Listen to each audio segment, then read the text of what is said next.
All right. Hello and welcome to Entering Motherhood. I'm so glad to have you here. And I'm getting back into recording since having my third baby now. So I'm really excited to have this conversation get started. But before we do, how about you go ahead and introduce yourself for the listeners? Yeah, thank you so much for having me on here first and foremost. My name is Amber Ginn. I am the CEO and founder of the Latch Link. We are a national telehealth practice supporting moms with breastfeeding and infant feeding. Awesome. So, how about you go back and tell us a little bit about your entrance into motherhood and what that journey was like? Yeah, so I actually have two boys. My oldest will be 18 in July, and my youngest will be 12 in a couple of weeks. I had my first son when I was just shy of 16. So I was 15 years old, 2 weeks before my, would be sweet 16. Obviously, not exactly what I had in the cards for myself when I was thinking about my life when I was younger. But I was really dead set on trying to have like this beautiful birth. I wanted to have a natural birth. And that definitely went out the window. I ended up being diagnosed with preeclampsia. I knew that I had it. I went to the doctor and told them. And that day there happened to be like a med student on rotation. And they were like, "You're reading too much WebMD, whatever, we're not going to test this."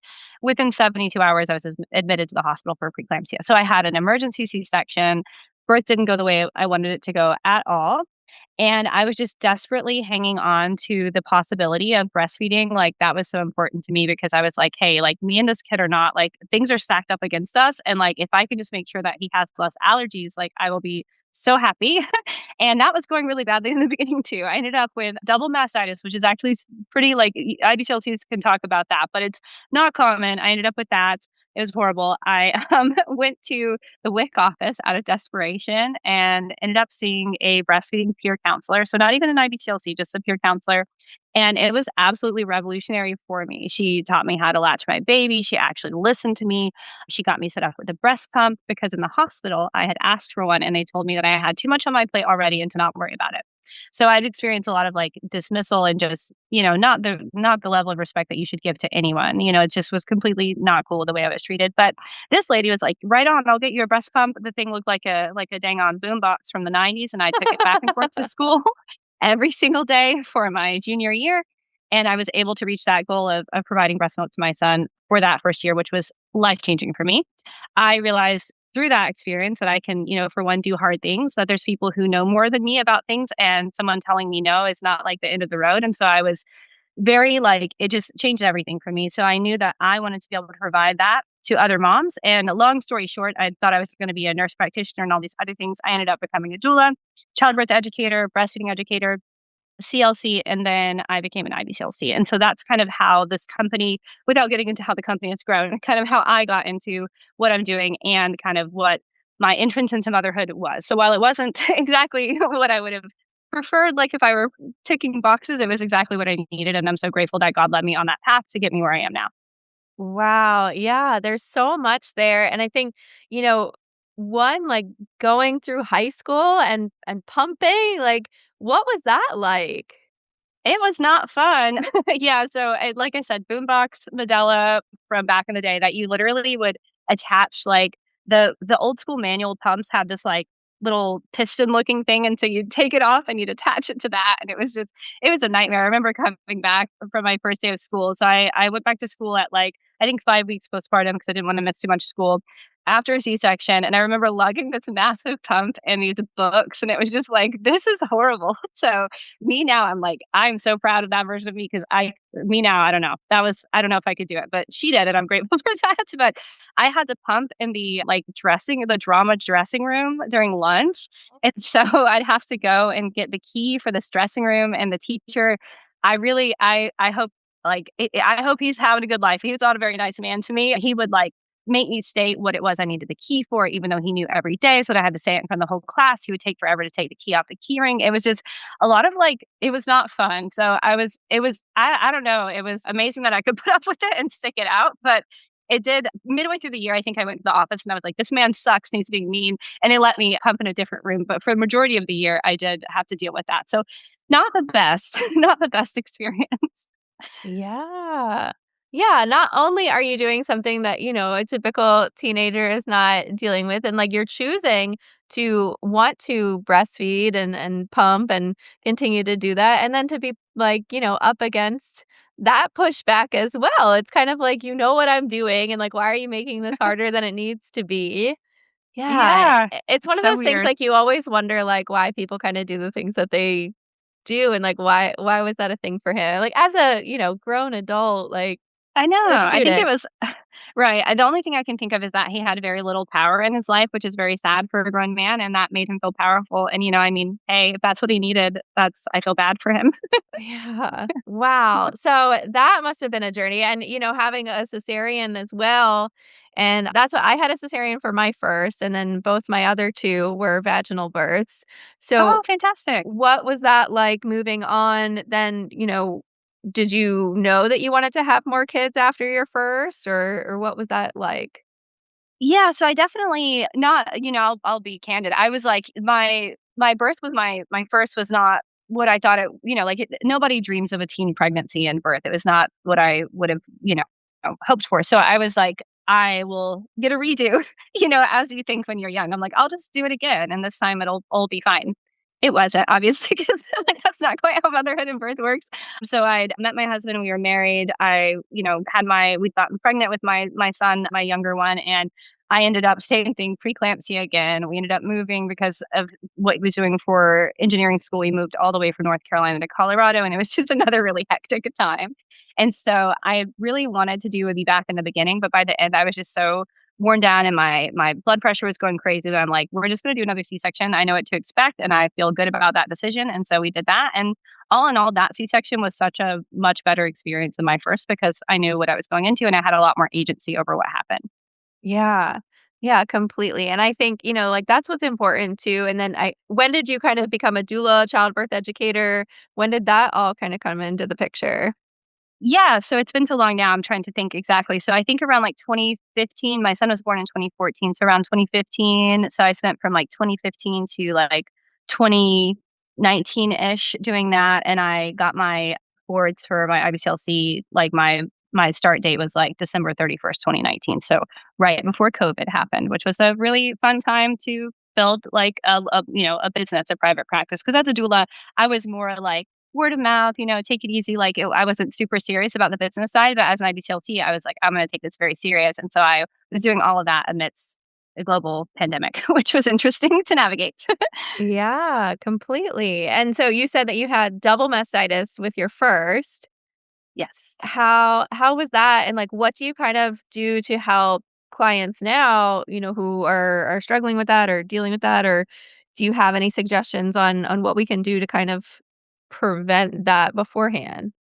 Yeah, so it's actually with my first, it was a pretty like it's no wonder that I had mastitis. Like I said, they were unwilling to give me a breast pump in the hospital, like to take with me. So I was pumping regularly in the hospital and latching my baby, and then they just sent me home with like no help. So my body was like, heck yeah, we're making all the milk, and then it was like it's not leaving. So once I don't think I even ended up doing antibiotics. I think I just went to the WIC office, and she was like, hey, like go ahead and start pumping regularly with this breast pump, and I use a 24 millimeter flange. I am not a 24, but it worked, and everything cleared up, and it was fine. And I can't. I might have ended up doing antibiotics. I don't know. It's so long ago, but it cleared up really quickly. Either way, it was like from going to the WIC office to like within the next few days, I felt like a completely different person.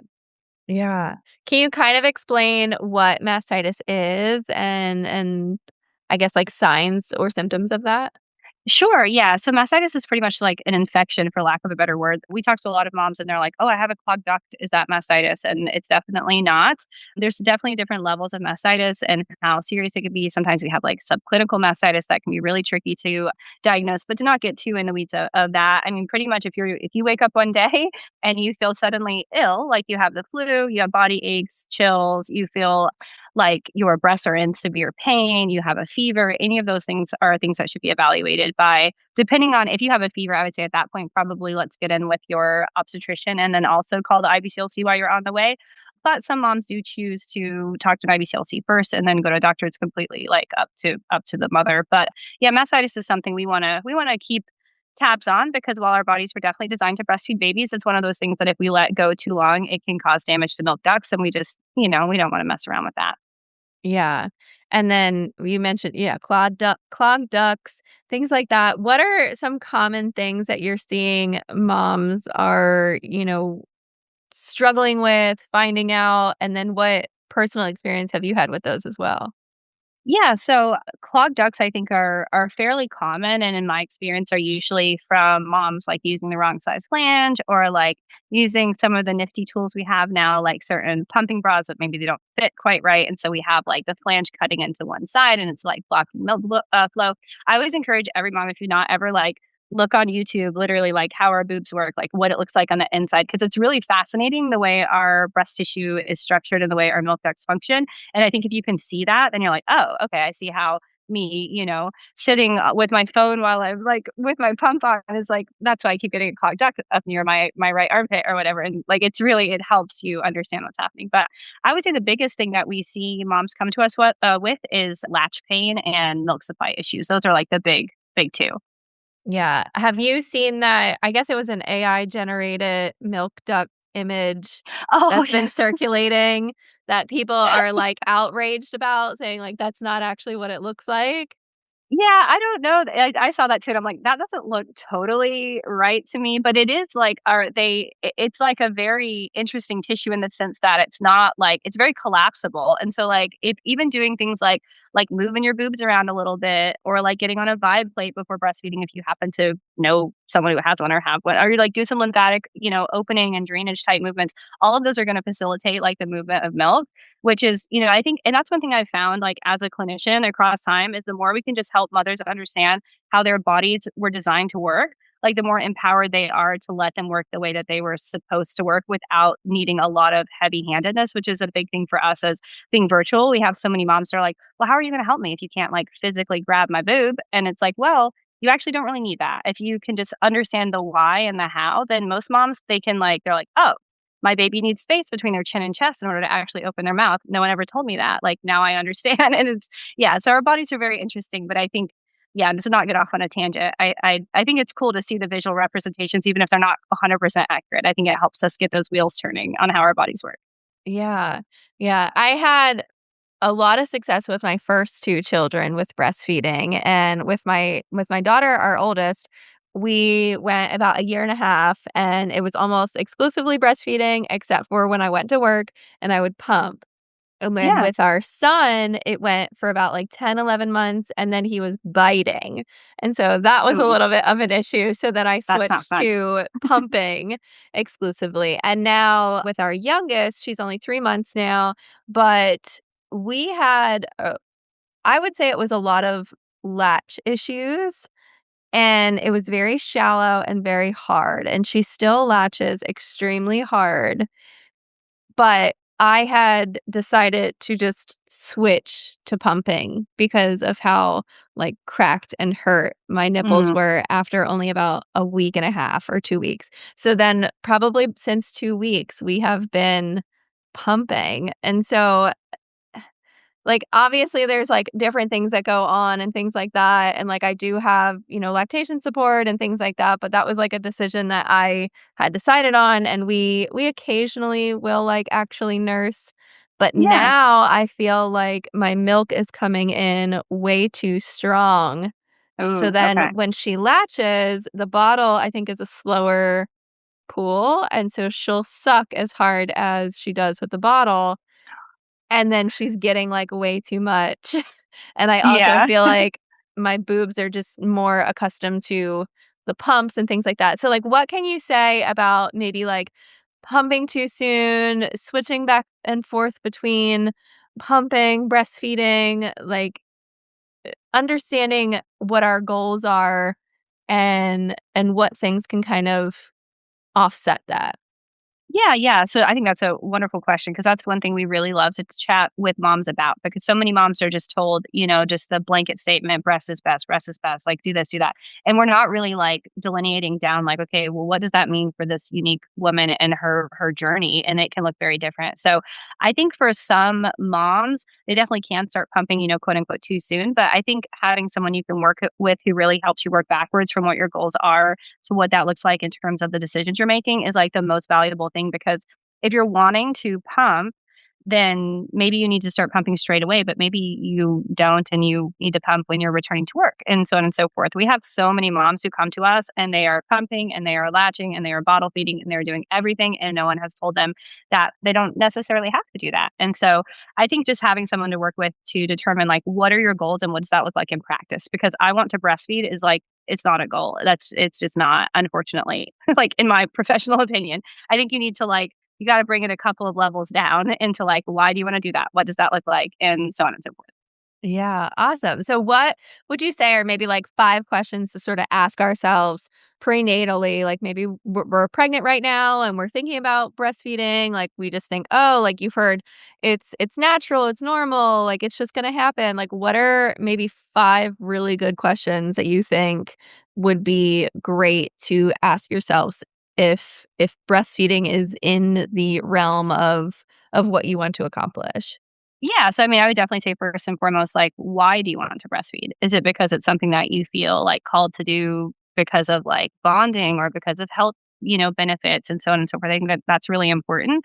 Like, what does successful breastfeeding look like for you? Does that look like only ever feeding the baby directly from the tap, or does it look like other things? If it looks like something other than exclusively feeding at the breast, like, who is going to be involved in that? How do you plan on removing milk? Like, do you plan on using this type of pump or that type of pump? And if the answer is that you're gonna use a pump, I would definitely say, like, are you going to invest in the right type of breast pump? Like, we're going a little off onto the pumping to focus, but that's really important. Like, what type of breast pump are you going to invest in? Understanding what, like, proper pump use looks like hygiene of the pump, like, what parts do you need to have? What does your flange fitting look like? And I would just say, like, for most moms, not really a question per se, I guess, but, like, who's gonna be, like, on your care team? Like, obviously, we have our partners, we have our healthcare practitioners, but, like, I really do encourage everyone to have, like, an IBCLC on their team, but one that they really feel good about. Because I know a lot of women, we can go and see our doctor, and we're like, "I don't really like him very much," but he gets the job done, you know what I mean? I feel like when it comes to lactation care, when it comes to doulas, when it comes to even midwives, we really need to have that, like, that vibe there to where when we're talking to them, we feel like we can be really honest and that we can really listen to them because the last thing you want is to take another appointment with another practitioner and feel like you're not being listened to. So I would definitely say making sure that at the very least you have a couple of healthcare practitioners on your team that you really feel like you resonate with and can speak openly with and that you respect what they have to say. Not that you have to listen to us because you don't, but just that you feel like you are not immediately like this guy doesn't understand. We don't want that. So that's what I would say to kind of dig into before baby arrives if you can. Yeah, I think that's really important to, yeah, like build your team, find your people, figure out like who you trust and want to have those discussions with. Cause that's what, as a doula, like I always tell people, find those people first because when you're in the thick of it and when you're having situations, like you don't want to have to, get a recommendation or then start, interviewing different lactation consultants or finding people that, you blend with and well, you just want to be able to have that person that you go to and you can get information from. And I always say like, look, like I've breastfed my babies, like I have the experience, but I am not an expert in this. I'm not like a lactation consultant because there is so many layers of it and so many different things that go on in so many different situations that I don't even attempt to try to be that person. And like, Google too is not a great resource because like you said, like people are coming in saying like, "Oh, like I have mastitis." And it's like, well, there's different layers to it and it's probably not or this. And Oh I've yeah. had, situations with clients and they're like, "How long can my milk be out? How long is this? Like when do I freeze milk? Like should I have a stash?" And then, what if my baby doesn't drink frozen breast milk? Like, there is so many different layers and so many different questions that, like you said, like, just having the idea of, like, "I'm gonna breastfeed" is not, like, good in itself. There's a lot more as natural and instinctive of a process that it is, there really are a lot of complexities that come with it Oh, too. yes, for Um, sure. yeah. So, what would you kind of want a new mom to know or to understand or to really just get thinking about when it comes to lactation support? Yeah, so I mean, it's never too soon to get started. At our practice, we support moms with breastfeeding, pretty much like I would say some of the more type A moms we've had maybe come to us at like 16 to 18 weeks where they're very early, but they're wanting to understand all the things, but definitely never too early to get started. Finding a lactation consultant that you really resonate with is super duper important and understanding that just like your obstetrician and other people, you should be interviewing those people. You can totally meet with several different IBCLCs. Most of us accept insurance. Our practice accepts insurance. And aside from Aetna has limits on how many codes they'll allow, but otherwise for most insurance carriers, you can interview a couple of different IBCLCs, talk through your questions and kind of see who you land with. And I would say that's the biggest thing. Just find someone to talk with ahead of time and making sure that they really line up with you. Because unfortunately, just like everything, there are some IBCLCs who are really like, breast is the only way. And then, maybe that's not what you want to be doing and whatnot. So just make sure that you guys talk about like, well, what happens if I want to do this or that? That way you could make sure that you're not going to be getting condemned because we have so many moms come to us who are like, freshly postpartum and they're like, I left my other two lactation consultant appointments bawling because I felt worse than when I went in. So we never want that. So if you can get that gut check while pregnant and make sure that everyone's on the same page, it will be so much better than trying to figure that out when your nipples are bleeding.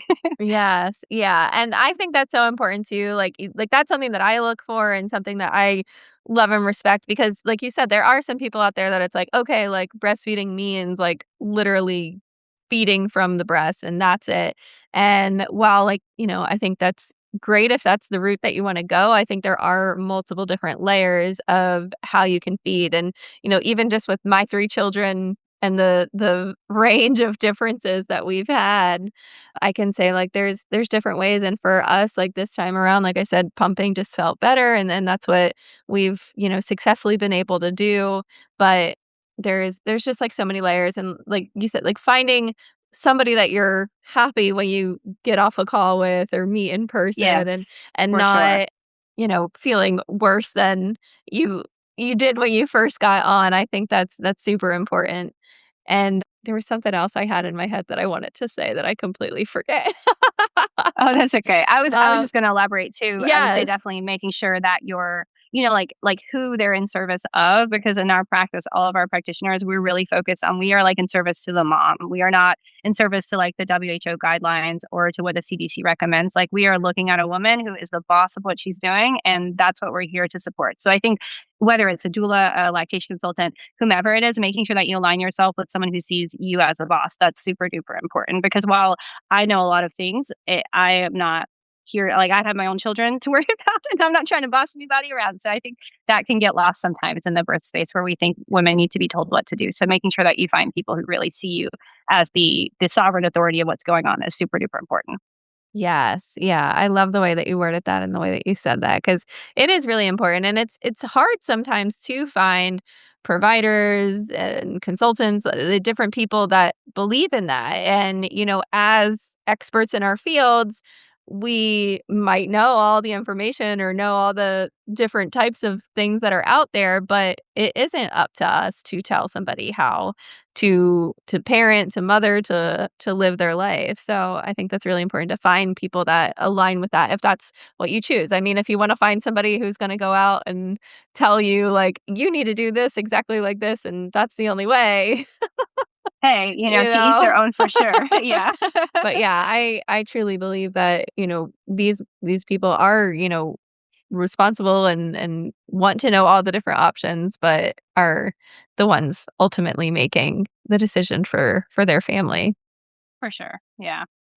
Cool. Well, is there anything else that you would like to add or say to somebody who is, newly pregnant, about to have their baby or newly postpartum? Yeah, I mean, I would just say, remembering that you are the sole authority of what happens and like you don't have to outsource your power to someone else. It's okay to tell people no. It's okay to let people tell you what they think you should do and just say, "Okay, thank you," and then completely ignore them. I think that would be if I could tell my younger self that as a mom who's almost has adult children, like, just do what you need to do. Your kids are gonna remember that you were there, and they're gonna be happy that you were there, and they're gonna love you and be proud of you, so don't beat yourself up because it's it's important. We make so many important decisions, but at the end of the day, like, we don't wanna beat ourselves up. So I think a lot of moms, especially the type A moms, like I myself was more when I was younger, we can feel like we have to micromanage every little decision, and it can make us kind of spiral out and not really enjoy the time of being pregnant and those first few months with our baby, and, we don't get that back, so we wanna enjoy it. Yeah, awesome. Well, how can we reach you, get in contact with you? I know you have a podcast as well. Tell us all the details. Yeah, so I, amidst managing like this large business, have put my podcast to bed for a bit because it was becoming something that I didn't have time to keep up with. So you're more than welcome to check it out. It's called The Latch Lounge and it's got a lot of good information. But I can give you the link to our website because I'm sure if I say it, it'll be difficult to like hear me because I feel like I say it sometimes people are like, how do you spell that? But we are just like get.thelatchlink.com. But we can I'll give that to you to put in the show notes. We're the Latch Link on socials. We offer insurance covered care to moms all across the US, delivered via telehealth, super convenient. All the practitioners that work with my business are the best of the best, all super heart centered women who are here just to support moms. And yeah, like I mentioned, we love to work with moms both prenatally and postpartum. And even if we are just a stop along the way while you're interviewing other people, we are happy to be a part of moms' journeys in whatever way they need us to be. Awesome. Well, thank you so much for not only, sharing your motherhood journey a little bit, but your expertise and a little bit about what you do and some help as far as lactation support goes. Yeah, well, thank you so much for what you're doing as well. Like I said, I started out as a doula and it was really, really hard. So those of you who can manage to hang in there for those 12-hour plus births, you are really like a gift from God because those women, it's intense. So you're doing good work. So thank you so much for the important work that you're doing as well. Awesome. Well, thank you. Very cool. I will stop this